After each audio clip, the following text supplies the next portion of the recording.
हाँ, तो मेरा कॉमर्स में एकदम अकाउंट्स बेकार थी, इकोनॉमिक्स मुझे ठीक-ठाक लगती थी बिकॉज़ टीचर सही थे। सो कॉमर्स में अकाउंट्स एकदम बकवास था मेरा, तो मुझे इसलिए accounts I was just doing it for a formality कि भैया पास हो जाए। तो मैंने इसलिए सीए को नहीं चूज़ किया। अगर मेरी अकाउंट्स अच्छी होती, बेस मेरा स्टार्टिंग से स्ट्रॉन्ग होता अकाउंट्स में, तो I would have chosen CA may be. तो मैंने सिलेबस देखा सीएस का, मुझे सही लगा तो मैंने चूज़ कर लिया। उस टाइम पे ज़्यादा पता नहीं था। 2014 में बेसिकली मैंने ऐसा डिसीजन लिया कि okay I will do this. फिर मैंने 14 टू कितना होता है, नहीं 14 नहीं, सॉरी 2014 में तो मैं 10th में थी। हाँ, 2016 में आई वॉज इन क्लास 12। हाँ, सो 2016, फिर 16, 17, 18, 19 मेरा बीकॉम चला है 3 साल। तो मैंने इन 3 साल में एग्जीक्यूटिव क्लियर कर लिया था एंड मैं ट्रेनिंग के लिए भी सोच रही थी। एंड मैंने ऑब्वियसली सेल्फ स्टडी किया एग्जीक्यूटिव, जो कि बहुत बड़ी गलती है। सेल्फ स्टडी करके बहुत टाइम वेस्ट हो जाता है। आपको कोई टीचर ले लेना चाहिए, कोई ऑनलाइन क्लासेस ले लेनी चाहिए, बिकॉज सेल्फ स्टडी करके मेरा काफ़ी टाइम वेस्ट हुआ। मुझे बार बार अटैम्प्ट्स देने पड़ते थे, मुझे ज़्यादा पता नहीं था कैसे देना है। एक्चुअली मैंने उस टाइम पे सेल्फ स्टडी पता नहीं क्यों किया है। आई थिंक मुझे ऐसा लग रहा था कि I was confuse. Actually 2016 onwards जब मैं CS कर रही थी तो इतने क्लासेस नहीं होते थे, इसके फिज़िकल क्लासेस होते थे। मेरे को पता भी नहीं था ज़्यादा, ना ही मैंने पता करने की कोशिश करी। मुझे ऐसा लगा मैं कर लूँगी, बिकॉज आप स्कूल मोड में होते हो, जब स्कूल से निकले होते हैं, आपको लगता है अरे हो ही जाएगा, बट ऐसा नहीं है, प्रोफेशनल लेवल का है। तो मैंने सब में नहीं लिया। उसके बाद प्रोफेशनल में मैंने सबके लिए कोचिंग नहीं ली, मैंने ऑनलाइन क्लासेस परचेज़ करी थी। एंड मैंने प्रोफेशनल के लिए क्लासेस परचेज़ करी है आई थिंक फॉर टैक्स। अब तो टैक्स हट गया है, good for you, but it's good also not good also. So tax के लिए क्लास लिया था, ड्राफ्टिंग के लिए क्लास लिया। ड्राफ्टिंग के लिए क्लास लेने से वेस्ट, ज़रूरत नहीं थी। सो और एक और यूट्यूब में मैराथॉन्स होते हैं ना, जैसे फ्री में डाल देते हैं कोचिंग इंस्टीट्यूट्स, मैंने वो मैराथन अटेंड करी थी बाकी सारे सब्जेक्ट्स के लिए, तो मेरा हो गया था पास उससे। That was enough. बेसिकली आपको प्रैक्टिस खुद से ही करनी होती है, राइटिंग प्रैक्टिस एग्ज़ाम के लिए।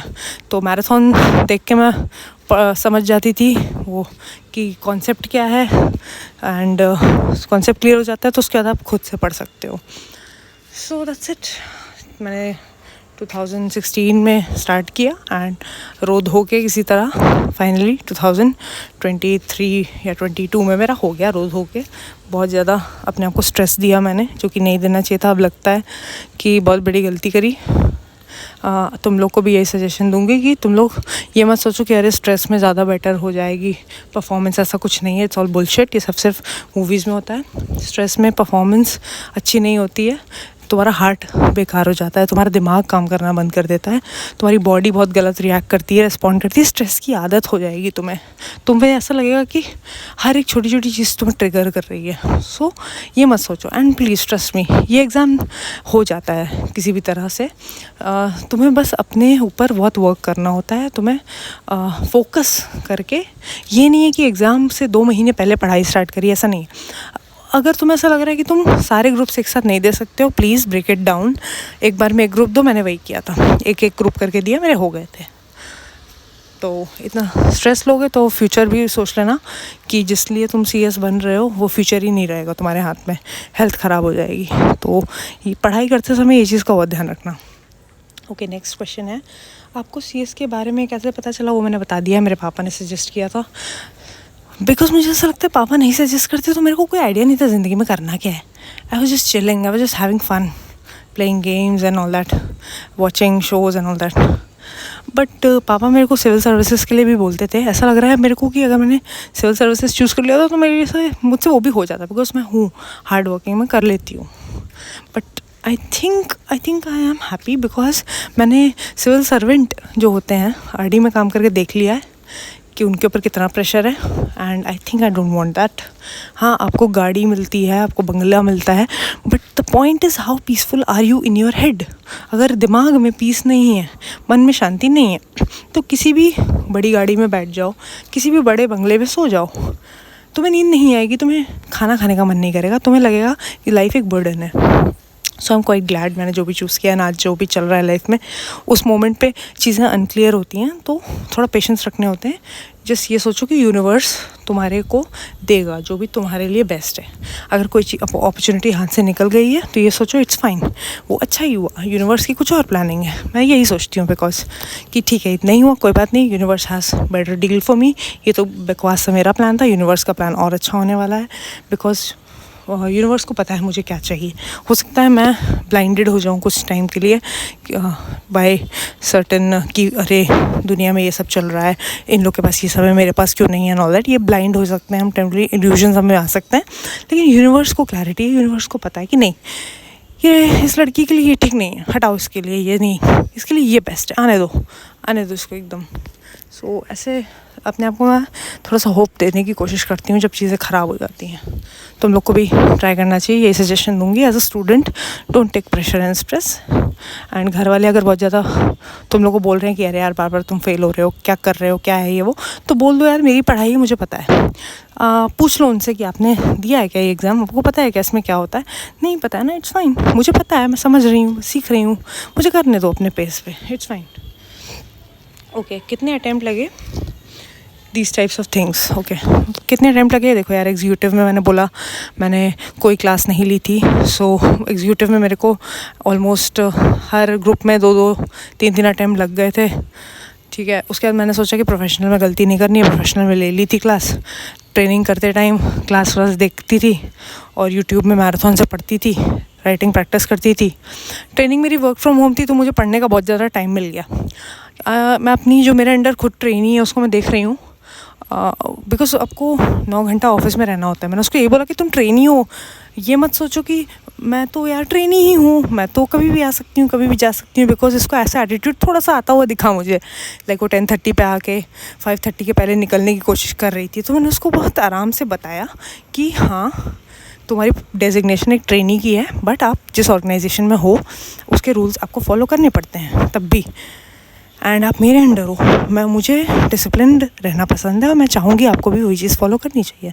तो मैंने उसको एक सटल वे में ये चीज़ बोली एंड वो समझ गई एंड अब वो बहुत ज़्यादा लाइन पे आ चुकी है, जो कि अच्छी बात है यार। आपको ये चीज़ें कुछ चीज़ें स्टार्टिंग से क्लियर कर देनी चाहिए, बिकॉज अगर मैं भी उसके साथ लीनियंट हो जाऊँगी तो कल को वो कोई गलती करेगी तो मुझे ही जवाब देना है, CFO को या CEO को।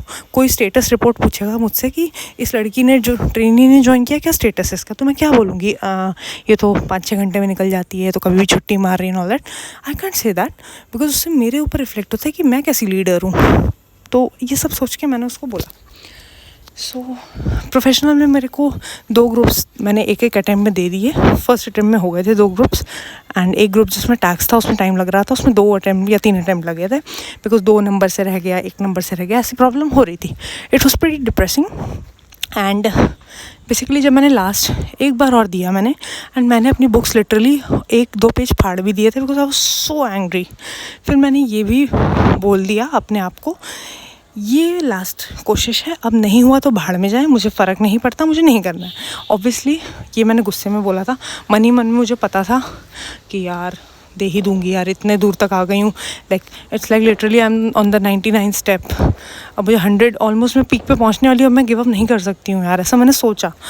अब बट उस मोमेंट पे गुस्सा आता है, क्या कर सकते हैं। तो उसको मैंने डील किया, मैंने अपने आप को थोड़ा ठंडा होने का टाइम दिया, जब मैं शांत हो जाऊँ तब मैं डिसीजन लूँ तो ज़्यादा सही रहेगा। गुस्से में डिसीजन नहीं लेना चाहिए, सब बर्बाद हो जाता है, दैट्स क्वाइट ऑब्वियस। सो यही सब चलता रहा एंड हाँ एक चीज़ और, जब मेरे 2 मार्क्स लिटरली 2 मार्क्स वर लेस, ठीक है, एंड मेरा बाकी सारे एक यही टैक्स वाले ग्रुप में और बाकी 2 तो बहुत अच्छे पेपर्स थे, उसमें एक में एग्जाम्पशन भी था, तो वो 2 मार्क्स से कम रह गया। मुझे इतना गुस्सा आया, मैंने क्या किया, मैंने वेरिफिकेशन के लिए अप्लाई कर दिया। उसमें आई थिंक कुछ 800 या 1200 पे करना होता है। सो मैं तुम लोग को सजेस्ट करूँगी कि ऐसा कभी मत करना, because I don't think verification में ये लोग कुछ भी करते हैं seriously, unless you do scrutiny of your own book copy. So verification में पता है वो लोग क्या करते हैं, मुझे बाद में पता चला, they will take out your copy and they will add all the marks. जैसे कहीं 2 नंबर दिए हैं, कहीं 5 नंबर, तो वो ऐड करेंगे, वेरीफाई करेंगे कि नंबर ऑफ मार्क्स को ऐड ठीक से किया है कि नहीं, दैट्स इट। मुझे ऐसा लगा कि वो प्रॉपरली एवेल्यूएट करेंगे कि अरे हाँ यहाँ पे तो ज़्यादा मार्क्स मिलने चाहिए थे, यहाँ कम मार्क्स मिले हैं। ऐसा कुछ नहीं है, ये सब मेरे दिमाग की बकवास थी। बेसिकली वो लोग सिर्फ ऐड करते हैं आपके मार्क्स, तो मेरा उसमें कट गया, मेरे 1200 रुपये वेस्ट हो गए। तुम लोग वेरिफिकेशन के लिए मत अप्लाई करना, it's a total waste, they don't do any shit. ठीक है, आगे बढ़ते हैं। फ्यूचर ऑफ CS कोर्स के बारे में भी video banana, like demand and all.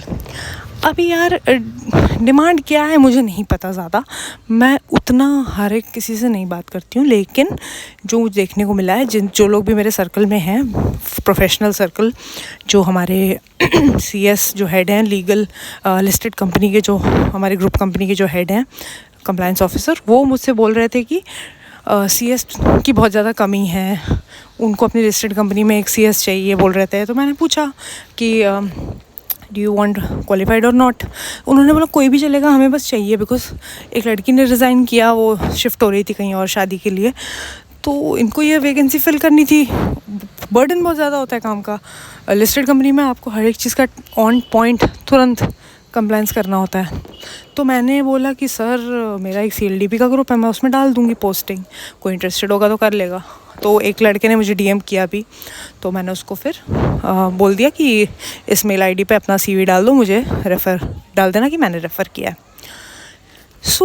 फिर सर जो हैं वो मुझे ये भी बोल रहे थे कि यार आजकल की जनरेशन पढ़ाई नहीं कर रही है क्या, कोई आ ही नहीं रहा है, कोई फ्रेशर CS की जो भी हैं, इतने क्वालिफाइड CS की क्वांटिटी इतनी कम हो गई, डिमांड बहुत ज़्यादा है। वो ऐसा बोल रहे थे। अभी आई डोंट नो ये कितना सच है, बट वो यही बोल रहे थे, डिमांड बहुत ज़्यादा है बट क्वांटिटी बहुत कम हो गई है पास आउट्स की। तो इस वजह से बोल रहे थे कि इंस्टीट्यूट ने थोड़ा सा लीनियंट कर दिया है, ग्रुप्स कम कर दिए हैं, ब्ला ब्ला ब्ला। तो मैंने कहा सर इसमें तो मैं क्या ही बोल सकती हूँ अब, आई एम मतलब अभी बच्चे नहीं पढ़ना चाहते हैं, आजकल के बच्चे थोड़ा टिकटॉक और रील्स और शॉर्ट्स बनाने में ज़्यादा इंटरेस्टेड हैं, पढ़ाई लिखाई नहीं कर रहे, तो मैं क्या कर सूँ उसमें, अब नहीं है CS तो क्या करें। सो आई थिंक डिमांड तो है, दैट्स योर आंसर। ठीक है, thank you, bring more videos of sharing real life aspects. I think आज के वीडियो में मैंने बहुत ज़्यादा बोल दिया है, तो this should be very helpful. तुम लोग को मेरी वीडियो में कुछ बेसिकली देखने की ज़रूरत नहीं है, कान में लगा के सुनते रहो, बिकॉज मेरे मन में जो आता है मैं बोलती रहती हूँ, एक फ़्लो में चलता रहता है मेरा। सो कान में लगाओ। एक लड़के ने मेरे को बोला कि वैसे इसी में कमेंट्स में कि मैडम आपका वीडियो मैं देख रहा था एंड मैं अपना उसमें काम भी करता जा रहा था एंड मैंने ईयरफोन्स लगा के मैं आपकी बातें भी सुन रहा था, मुझे बहुत अच्छा लगा, बहुत मोटिवेटिंग फील हुआ। तो मुझे जेन्युइनली अच्छा लगा कि वाओ, समबडी एक्चुअली केयर्स, किसी को अच्छा लग रहा है सुन के। ओके फाइन, बिकॉज यार मेरे को समझ में नहीं आता कि मैं वीडियो में दिखाऊं क्या, there is nothing literally to show. Office में मैं नहीं दिखा सकती हूँ, बिकॉज वो ऑफिस एनवायरनमेंट है, वहाँ पे मैं क्या वीडियो बनाऊँ, मेरे को नहीं पसंद ये हर जगह कैमरा लेके पहुँचना, व्लॉग जो भी करते हैं वो तो मुझे नहीं पसंद है। एंड मुझे अपनी शक्ल भी दिखाने में कोई ज़्यादा इंटरेस्ट नहीं है। मैं क्या करोगे तुम लोग मेरी शक्ल देख के, अल्टीमेटली यूज़फुल क्या है तुम्हारे लिए एज अ स्टूडेंट, तुम्हारा टाइम बहुत इंपॉर्टेंट है, तुम्हारे लिए यूज़फुल है इन्फॉर्मेशन। तो बकवास पॉडकास्ट वगैरह सुनने से अच्छा हॉरर पॉडकास्ट जो है मेरे कज़न बहुत ज़्यादा सुनते हैं, ठीक है, और सुनने के बाद डरते हैं और रात में सोते नहीं हैं, ऐसा मेरे को बता रहे थे। तो मैं तुम लोग को ये सजेस्ट करूँगी, हॉरर पॉडकास्ट वगैरह देख के अपने दिमाग को थकाओ मत, डोंट टायर योर ब्रेन, कुछ रिफ्रेशिंग म्यूज़िक सुनो, बैकग्राउंड में कुछ एम्बियंट म्यूज़िक लगाओ। नहीं तो ये वाली जो भी मैं बातें कर रही हूँ, अगर मोटिवेशन टाइप का कुछ चाहिए तो मोटिवेशन यार बेसिकली मैं गूगल से कोई कोट उठा के नहीं बोलती हूँ। मुझे ऐसा लगता है कि हम रेट्रोस्पेक्ट में जब अपनी लाइफ को देखते हैं, जब हम सोचते हैं प्रेजेंट में होके कि पास्ट में जो चीज़ें वर्क की, जो चीज़ें नहीं वर्क की, उनका ये रीज़न था, ओह ओके, तब हमें रियलाइजेशन होती है। तो उसी को हम ऐसा मोटिवेशन बोल सकते हैं। मतलब मैं बेसिकली अपना एक्सपीरियंस शेयर कर रही हूँ, तुमको उसमें मोटिवेशन दिखाई दे रहा है, I mean that is great, you are able to see it which I am not able to see, because मेरे लिए तो I have been through all that। तुम लोग वही अपने अपने लाइफ में अपनी अपनी चीज़ें you are going through। so अगर वो मोटिवेटिंग लग रहा है तुम लोग को, बिकॉज तुम लोग रिलेट कर पा रहे हो, so I am very happy about it. तो तुम लोग बताना और तुम लोग को क्या सुनना है। एंड आर्टिकलशिप इंटरव्यूज़ के लिए कौन से टॉपिक्स प्रिपेयर करनी चाहिए, आई थिंक ये ऑलरेडी हो चुका है, it's a repetition. So that's it guys, I think I have talked enough, that's it. कुछ और भी अगर डाउट्स वगैरह हो तो पूछ लेना, टाइम मिलेगा तो बताती हूँ। हाँ चलो,